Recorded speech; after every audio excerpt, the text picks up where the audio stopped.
жана башка бир катар мамлекеттер бар. Азыр дагы бир жолу баса белгилей кетейин, жаңыланган маалымат боюнча 2619 шайлоо тилкесинин 2531нен маалыматтар келип түштү. Болжолдоо жыйынтык боюнча ар бир округдагы алдыңкы 3 лидердин аты жөнүн жарыялай кетели.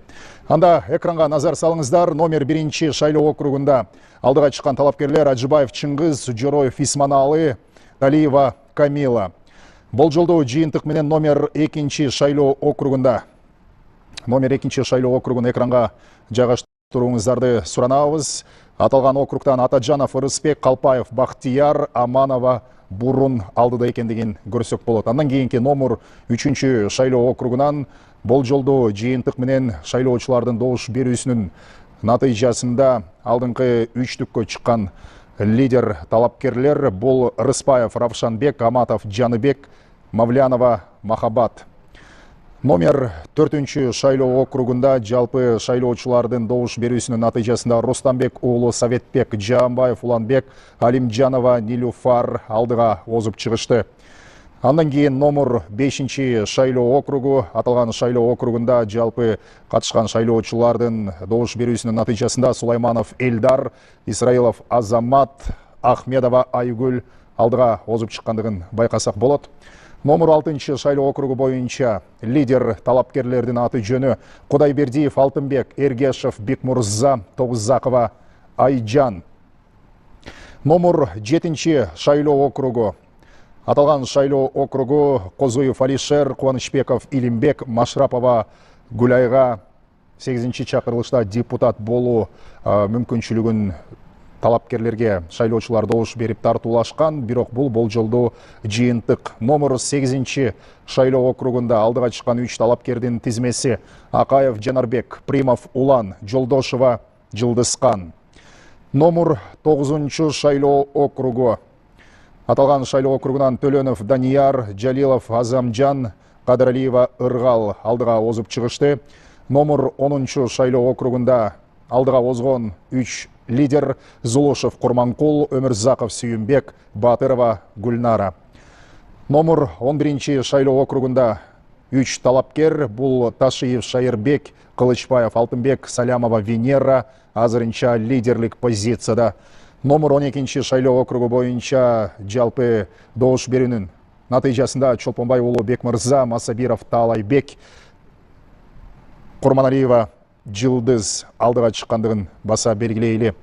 Урматтуу телекөрүүчүлөр, бул жалпы шайлоочулардын добуш берүүсүнүн болжолдоо жыйынтыгы. Биз жогоруда баса белгиледик эле, республика аймагында 96,79% шайлоо тилкеси Ж2619-дун 2535-нен маалыматтар алынгандыгын.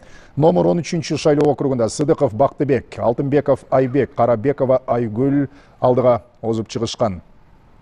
14 шайлоо округуна назар сала турган болсок, аталган шайлоо округунда алдыга чыккан 3 талапкердин тизмеси: Борбиев Болотбек, Сулайманов Кундузбек, Култаева Гүлшарыккан. Андан кийин номер 15 шайлоо округу. Номер 15 шайлоо округунда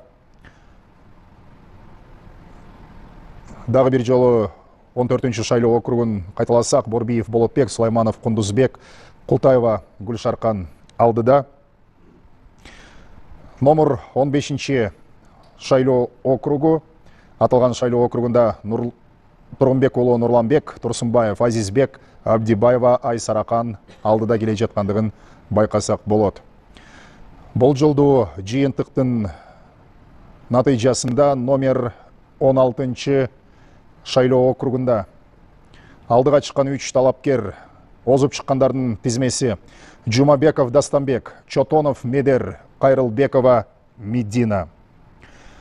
Урматтуу телекөрүүчүлөр, эске салсак, Кыргыз Республикасынын Жогорку Кеңешинин депутаттарын шайлоо жөнүндөгү жаңы мыйзамга ылайык 30% квота бул аялдар үчүн сөзсүз сакталган. Ошондуктан ар бир округтан аял талапкер сөзсүз депутат болушу керек деген талап бар. Мына ошонун алкагында дагы биз маалыматтарды берип жатабыз. Номер 17 шайлоо округунан Азыгалиев Нурланбек, Узакбаев Улукбек, Эсенаманова Чолпон алдыга озуп чыккандыгын көрсөк болот.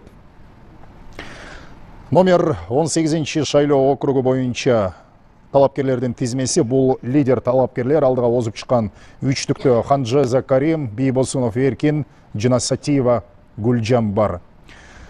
Ал эми телекөрүүчүлөрдүн назарына номер 19 шайлоо округу боюнча дагы маалымат берели. Аталган шайлоо округунан алдыга озуп чыккан 3 талапкердин аты жөнүн жайгаштыралы. Номер 19 шайлоо округу: Алиев Медербек, Сариев Улан, Акимжанова Рыскүл. Белгилей кетели, азыр ушул мүнөттөрдө дагы чет мамлекеттерде, ушул 34 өлкөнүн 89 шаарында 100 шайлоо тилкеси ачылган. Сааттык айырмачылыктарга байланыштуу айрым шайлоо тилкелеринде добуш берүү кечирээк аяктайт. Добуш берүү жараяны акыркы болуп Америка Кошмо Штаттарынын Сан-Франциско шаарындагы шайлоо тилкесинде эртең 1 декабрь Бишкек убактысы боюнча саат эртең мененки 10:00 жыйынтыкталаарын эске салалы. 19 шайлоо округу боюнча бизге кайрадан жаңылап көрсөтөбүз деген маалымат келип жатат. Анткени азыр биз белгилеп жатабыз, улам баягы жаңыланып атат, сандар өзгөрүп атат. Мына ошого байланыштуу 19 шайлоо округуна биз кайтып келишибиз мүмкүн. Ал арада 20 шайлоо округунда Айтиев Темирлан, Атамбаев Сейитбек, Ашымбаева Токтобүбү алдыңкы үчтүккө тагыраагы лидерлердин тизмесине кирген. Мына ушул 3 талапкер парламенттен мандат алышы толук мүмкүн. Номер 21 шайлоо округуна келе турган болсок, номер 21 шайлоо округунда Конгантиев Кубанычбек, Абиров Жаныбек, Садырбаева Жылдыз лидер талапкерлер болуп, ушул аталган округда жайгашкан жарандардын көпчүлүгүнүн добушун алышкан. Номер 22 шайлоо округунда Бекешев Дастан, Ибрагимов Болот, Кожокулова Гуля Жогорку кеңештин 8 чакырылышынан мандат алуу укугуна болжолдуу жыйынтыктын натыйжасында ээ болушту. 23 шайлоо округунда Сурабалдиева Эльвира 1 орунда, андан кийин Маматалиев Марлен, Кыдыралиев Умбеталы 3 орунга татып, мына ушул лидерлик 3 позицияны ээлешкен талапкерлердин аты жөнү. Номер 24 шайлоо округунда Салымбеков Жумабек, Исмаилов Арафат, Акимбаева Гүлнара лидерлик позициядан орун алышкан. Демек, парламентке барат деген болочоктогу эл өкүлдөрүнүн тизмеси 24 округдан мына ушундай. Номер 25 шайлоо округуна кадам улайлы. 25 шайлоо округу бизде даяр болду. Шабазов Бахриддин, Тентишев Бакыт, Сейитказиева Эрке Айым. Бул болжолдуу жыйынтык, баса белгилей кетели, сандар дагы да өзгөрүшү мүмкүн. Урматтуу телекөрүүчүлөр, номер 26 шайлоо округунда Саккараев Медербек, Исеналиев Эркинбек, Исаева Жамиля алдыда келе жатышат. Ал арада саат 23:10 карата маалымат айта турган болсок, жалпы республика боюнча 2619 шайлоо тилкесинин 2537си же 97%га жакын шайлоо тилкелеринен алдын ала автоматтык эсептөө боюнча маалыматтар келүүдө.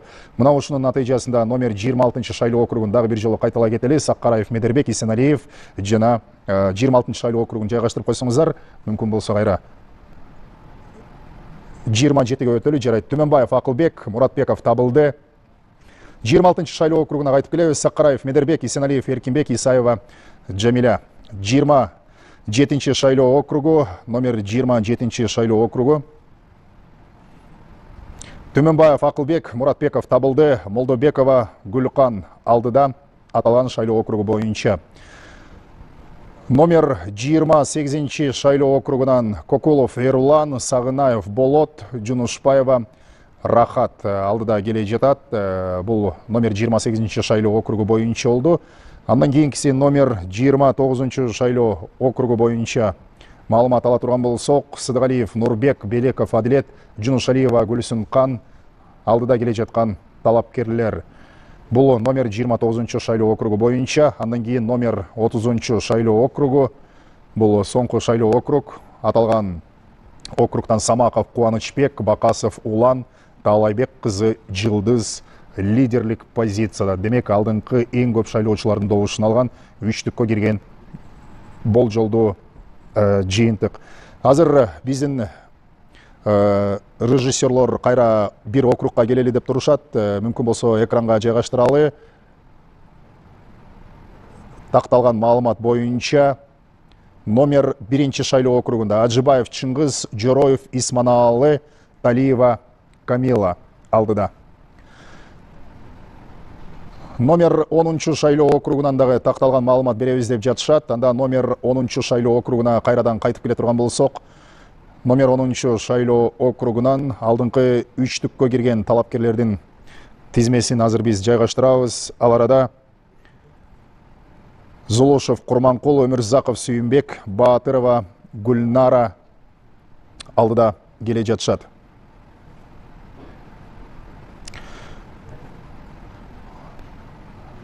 Номер 27 шайлоо округу такталган маалыматты беребиз деп жатышат. Анда эмесе номер 27 шайлоо округуна кайтып келе турган болсок, 23-13кө карата маалымат төмөндөгүдөй. Номер 27 шайлоо округу. Түмөнбаев Акылбек, Муратбеков табылды, Молдобекова Гүлкан.